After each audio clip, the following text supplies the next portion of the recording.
have the white dot on the front, and they have the white dots on the back here. You also have your hammer here, which is single and double action. So double action, single action. And then you also access the loading bay area by using this little switch that's sort of part of this sighting system here. You just pull it back and you can access the inside of this gun to load your rotary magazines. So I'm going to pull these out for a second. Just want to show you something. I also wanted to point out really quickly, there's a lot of metal inside of here. This is metal all in here. We've got some metal all through the back of this gun. So it does add some weight to it. It does have a rifled barrel, by the way. Not sure if you can see that. There it is. Okay, just for a second I'm going to put the gun away. Now this might be a little difficult to show, but the way this gun is set up to work is you actually keep these red portions near the top, and you can always tell which the top holes are because they're a little bit bigger. You'll see here pellets fall through those holes, right? Whereas right here the pellet will stay in. Now I've actually loaded this in backwards, and I'm glad I showed you this, but what happens when you load it in backwards is the pellet doesn't go in all the way. So it's easy to know right away when you're loading it in backwards. If you load it in the right way, the pellet seats all the way in. Again, if you try to put it through where you're not supposed to put it through, it just falls straight through. So you basically load up all your pellets, all 7 pellets in here, and leave those holes open. So you do that with both magazines.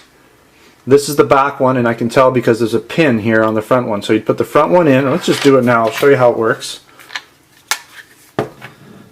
So you put your front one in with the pin all the way up and the red section or the larger hole on the top.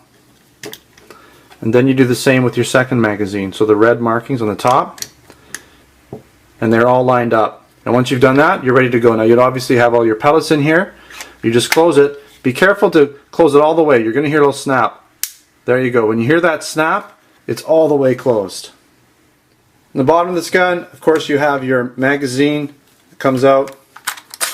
Right, or did that, and you have an accessory rail, which is nice. So you can put a laser here or a tactical light, which makes that kind of nice. Let's take a little look here.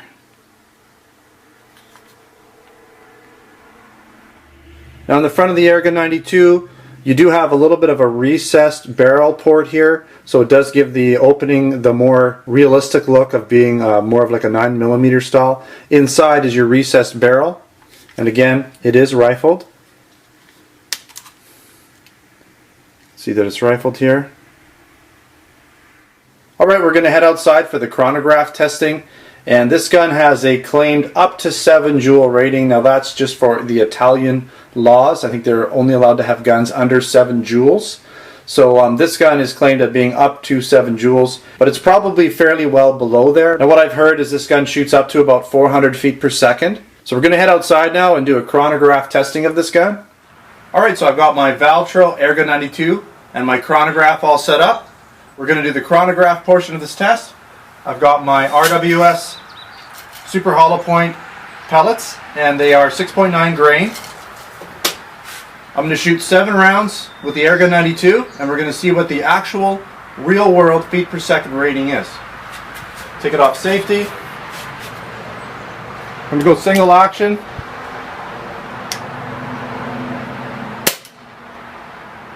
.351.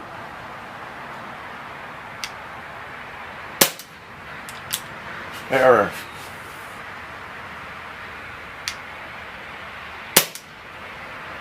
.332.